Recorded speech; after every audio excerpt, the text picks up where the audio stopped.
banyak krisis yang menimpa bangsa-bangsa. Kami tahu di hari-hari yang terakhir firman Tuhan sedang digenapi. Tapi kami tahu Tuhan juga menyatakan perbedaan bagi orang-orang yang sungguh-sungguh berbalik, merendahkan diri, mencari wajah Tuhan. Terima kasih buat malam ini Tuhan. Kami mengucap syukur bulan ini boleh kembali kami memperingati kemerdekaan bangsa kami. Berbicara lewat firman-Mu Tuhan, sampaikan isi hati-Mu bagi kami. Dalam nama Tuhan Yesus kami berdoa dan bersyukur, sama-sama katakan amin, amin. Silakan duduk Bapak Ibu. Ya, nanti saya akan sampaikan firman secara singkat dulu, nanti akan ada kesaksian. Saudara, firman Tuhan dalam 2 Tawari pasal yang ke-7, Saudara. Kalau kita baca ayat yang ke-11 ya, judul perikopnya adalah Tuhan menampakkan diri kepada Salomo untuk kedua kalinya. Demikianlah Salomo menyelesaikan rumah Tuhan dan istana raja dan berhasil melaksanakan ya 2 Salomo pasal yang ke-7 ayat 11. 2 Tawarik 7 maaf ya. 2 Tawarik 7 ayat yang ke-11. Tuhan menampakkan diri kepada Salomo untuk kedua kalinya. Demikianlah Salomo menyelesaikan rumah Tuhan dan istana raja dan berhasil melaksanakan dalam rumah Tuhan dan dalam istananya segala sesuatu yang timbul dalam hatinya. Kita tahu ketika Daud sudah diberikan kemenangan, kemerdekaan ya. Daud berhasil merebut setiap tanah-tanah yang dijanjikan untuk bangsa Israel. Daud berhasil menaklukkan setiap musuh-musuh yang ada di sekeliling dia. Dan ketika Daud sudah menikmati istana, semua kemerdekaan yang Tuhan beri, Daud berpikir begini saudara, aku nih enak-enakan di dalam istanaku karena kemerdekaan sudah Tuhan berikan. Tetapi kenapa Tuhan tidak memiliki rumah dan tabut perjanjian itu hanya tinggal di tenda. Lalu Daud punya satu kerinduan untuk membangun rumah bagi tabut Allah itu, yang dimana Daud percaya bahwa di situ nanti Tuhan akan berdiam dan Tuhan hadir. Karena memang tabut perjanjian itu adalah lambang kehadiran Tuhan. Ketika Daud punya niat untuk membangun itu, lalu Tuhan berfirman bahwa bukan Daud yang akan membangun rumah baginya, tetapi anaknya yaitu Salomo. Karena tangan Daud sudah berlumuran darah, dia banyak membunuh dalam peperangan. Tapi Tuhan berkata, maka Salomo yang akan membangun rumah bagiku. Dan setelah Daud mempersiapkan semuanya, lalu Salomo pada waktu itu dipakai Tuhan untuk membangun rumah bagi Tuhan. Ketika Salomo berhasil membangun rumah dan istananya yang megah dan rumah Tuhan yang kita saat ini sebut itu adalah bait suci ya. Dan bait suci itu ada di Yerusalem, di atas gunung Moria yang dulu Abraham pernah mempersembahkan anak. Kalau saudara ada waktu ikut ke Israel supaya saudara bisa melihat di mana tempat-tempat bersedia di Alkitab. Nanti mesbah doa bulan Oktober kita akan berangkat ke sana. Sudah ya hampir 60 pesertanya. Jangan takut kalau belum waktunya mati, tidak mati. Amin. Ya, yang punya uang ikutlah saudara ya, karena kesempatan itu kadang tidak datang. Ini banyak lagi yang tanya, ibu emang sudah aman? Saya ini tiap setahun 2 kali berangkat. Apa yang terjadi? Ya, belum waktunya mati, tidak mati. Ya, biar perang juga kita tetap berangkat. Ya, nggak ada apa-apa saudara ya. Kita punya kerinduan niat baik untuk bersiara melihat tempat-tempat sebelum ditutup. Ya memang sebelum ya, kalau Tuhan masih kasih kita kesempatan, kenapa tidak ya? Berdoa, nggak ada yang mustahil bagi Tuhan. Nanti saudara bisa melihat, oh di sini Salomo bangun rumah Allah itu toh. Oh di Bukit Moria itu di sini. Oh di sini bait suci itu dibangun. Saudara akan melihat. Lalu ketika akhirnya Salomo sudah membangun, dia sudah kemerdekaan mereka dapat, mereka sudah aman, sudah tentram, sudah nyaman. Ya ayat 11 dikatakan demikianlah Salomo menyelesaikan semuanya, bahkan semua yang timbul dalam hatinya. 12, kemudian Tuhan menampakkan diri kepada Salomo pada malam hari dan berfirman kepadanya, telah kudengar doamu dan telah kupilih tempat ini bagiku sebagai rumah persembahan. Ya, Salomo senang karena Tuhan berhasil disenangkan dan Tuhan memilih tempat itu untuk dia hadir, saudara. Ayat 13 Tuhan berkata begini, bila aku menutup langit sehingga tidak ada hujan, dan bila aku menyuruh belalang memakan habis hasil bumi, dan bila mana aku melepaskan penyakit sampar di antara umatku. Dan baca ayat yang ke-14, dan umatku yang atasnya namaku disebut merendahkan diri, berdoa, mencari wajahku, lalu berbalik dari jalan-jalan yang jahat, maka aku akan mendengar dari sorga dan mengampuni dosa mereka serta memulihkan negeri mereka.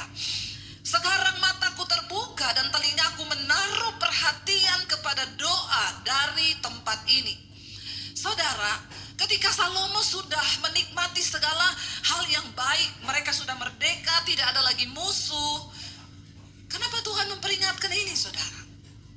Ya, justru di saat mereka memperoleh kemerdekaan, sudah berhasil membangun istana raja yang baik, membangun benteng bagi kota Israel. Mereka sudah membangun rumah bagi Tuhan. Harusnya kan sudah leha-leha, benar kan? Kalau sudah merdeka sudah enak-enakan kan? Tapi Tuhan memberikan satu peringatan yang benar-benar warning yang harus dipegang oleh Salomo dan seluruh rakyat Israel. Jangan pernah menganggap, oh kita sudah merdeka. Jangan pernah menganggap bahwa semua akan baik-baik saja, semua akan aman-aman saja. Kita terus perlu berawas-awas, perlu menjadi warning bagi setiap kita bahwa kenyamanan, ya, itu bukanlah satu keadaan di mana kita sudah berpuas diri. Kemerdekaan bukanlah sebagai jaminan bahwa semuanya tidak akan berubah, karena kita harus tahu Tuhan yang pegang kendali atas segala sesuatu. Tuhan bilang begini, walaupun kamu sekarang sudah merdeka, walaupun sekarang kamu sudah menikmati segala kebaikan, bila mana, ayat 13 bilang tadi, aku Tuhan menutup langit sehingga tidak ada hujan. Kalau di Indonesia terbalik, hujan terus. Masalah nggak kalau hujan terus? Masalah, gagal panen, saudara. Kasihan padi yang harusnya dipanen itu terendam banjir. Sekarang saya dengar di pasar itu tomat harganya mahal, ya nggak ibu-ibu? Yang sering ke pasar atau ke All Fresh, ya, naik melambung tinggi. Kenapa? Harusnya musim panas bisa panen, cabai bisa panen, tapi ini kita nggak bisa tahu musim. Harusnya sekarang sudah musim panas, tapi masih hujan terus nggak? Hujan, ya, karena Tuhan yang pegang kendali atas langit. Kalau Dia berkata tidak akan turun hujan, atau Dia berkata akan hujan terus, maka itu akan terjadi. Ketika Dia bilang, maka tidak ada hujan bila mana aku menyuruh belalang memakan habis hasil bumi. Kita hidup di atas tanah Indonesia. Kita makan di atas tanah ini. Kita diberkati Tuhan di atas tanah ini. Karena itu jangan pernah tabur doamu bagi bangsa ini, saudara.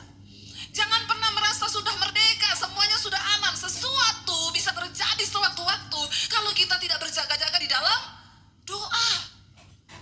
Bukan berarti kenyamanan menjadi segalanya. Tuhan berfirman pada Salomo, keadaanmu sudah baik, kerajaanmu sudah baik, engkau sudah membangun rumah bagiku. Tetapi ketika semuanya selesai, semuanya terasanya baik, Tuhan bilang, awas, kalau aku berfirman atas satu bangsa, itu pasti akan terjadi. Kelaparan bisa datang, saudara. Sekarang semua yang terjadi di atas bangsa kita ini, saudara, ya, ada begitu banyak isu, ada begitu banyak sampai orang pada ketakutan. Katanya nanti tanggal 17 semua akan dipantau rekening.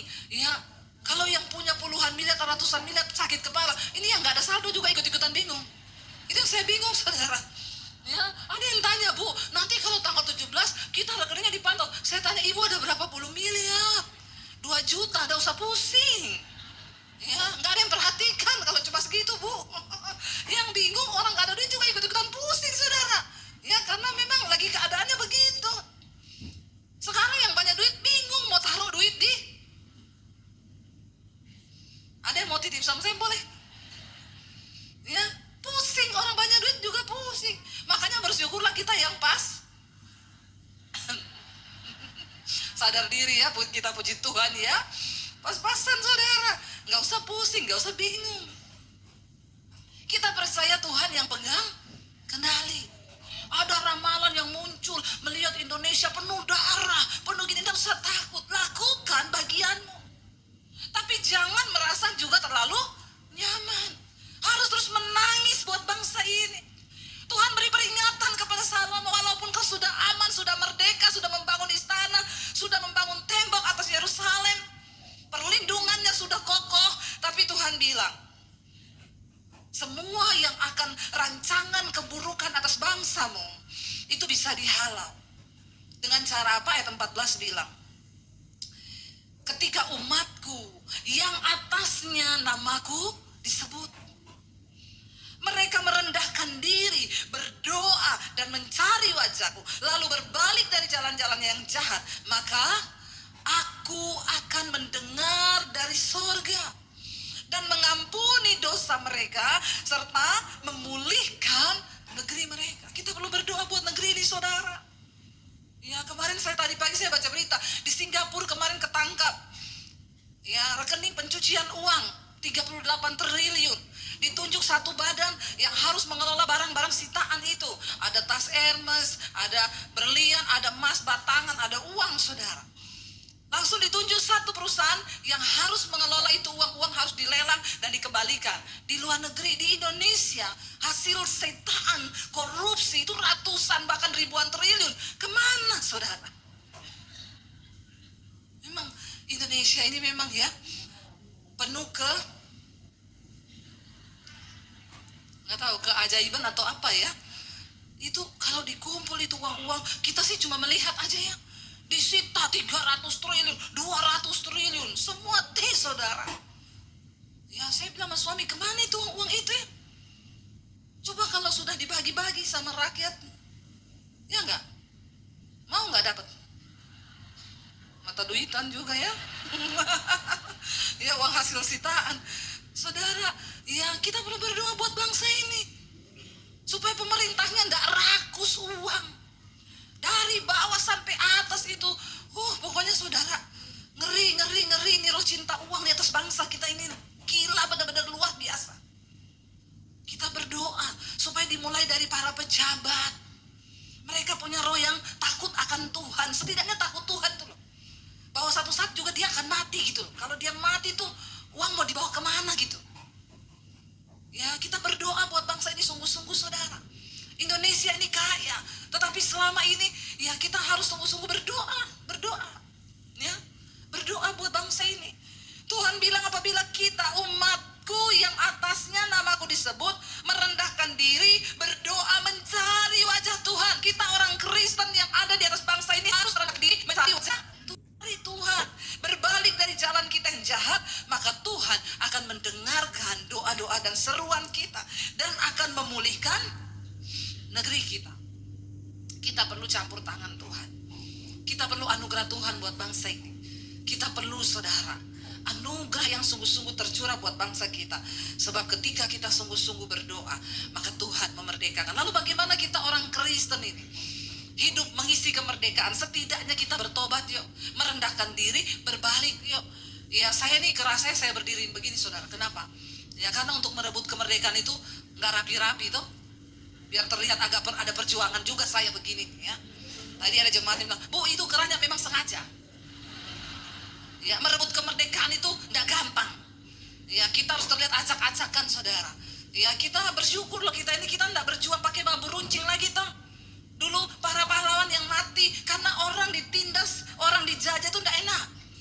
Kenapa bangsa Israel berteriak kepada Tuhan ketika mereka di Mesir, enggak enak hidup dalam penjajahan. Lalu Tuhan itu pun untuk mereka merdeka kan taruhan nyawa, iya enggak? Iya. Ya, mati semua di padang gurun. Tidak enak, terputar 40 tahun untuk menuju sebuah tanah kemerdekaan.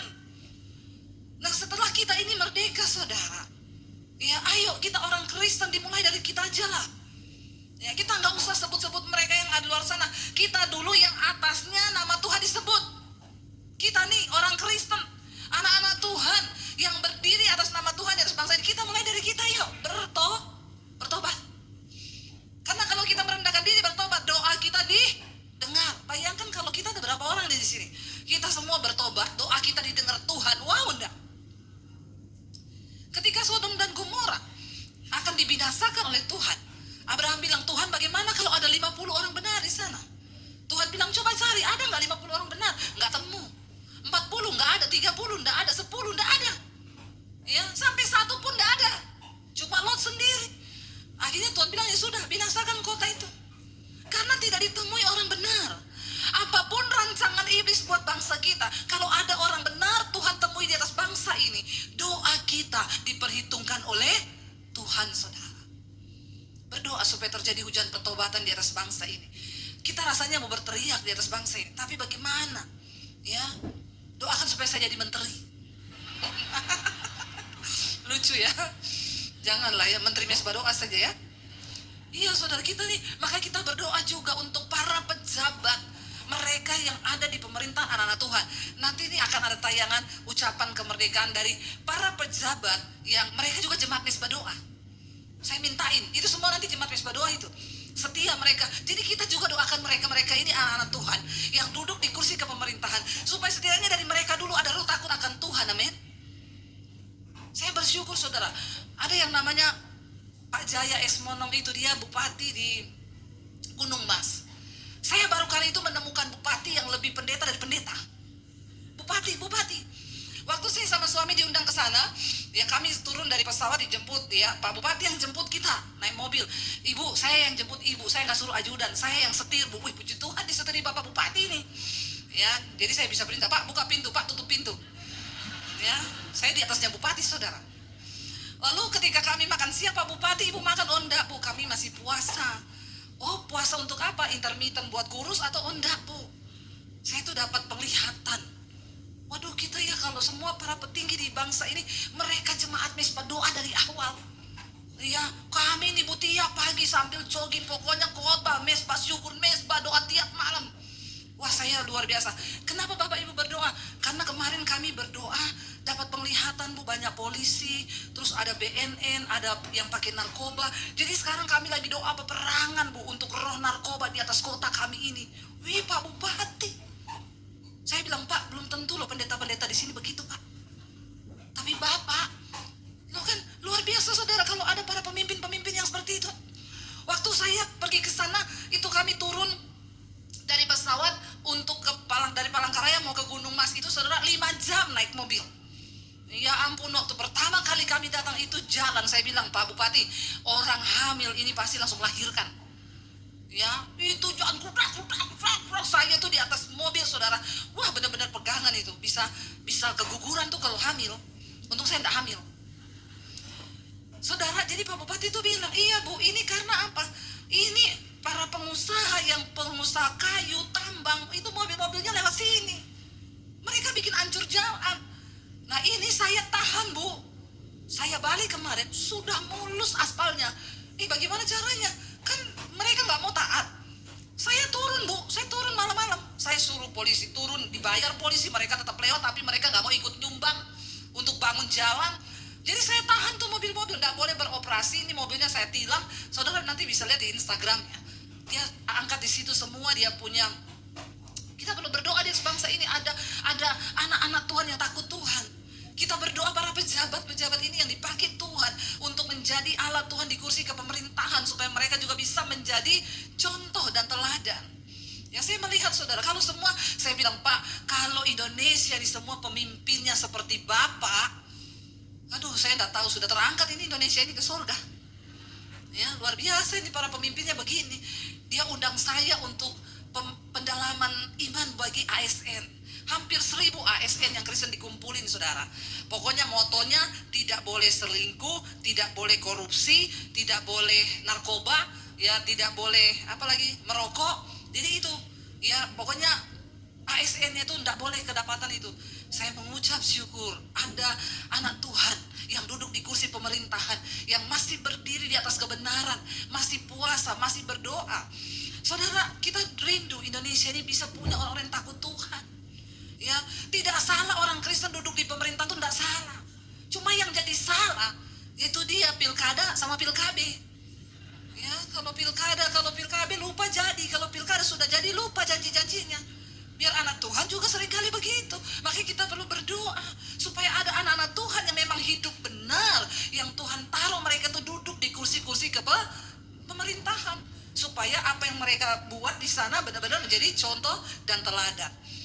Jadi bagaimana kita ini yang sudah menerima Kristus, mari kita terus hidup merendahkan diri, karena kuasa Tuhan sanggup memerdekakan kita dari dosa.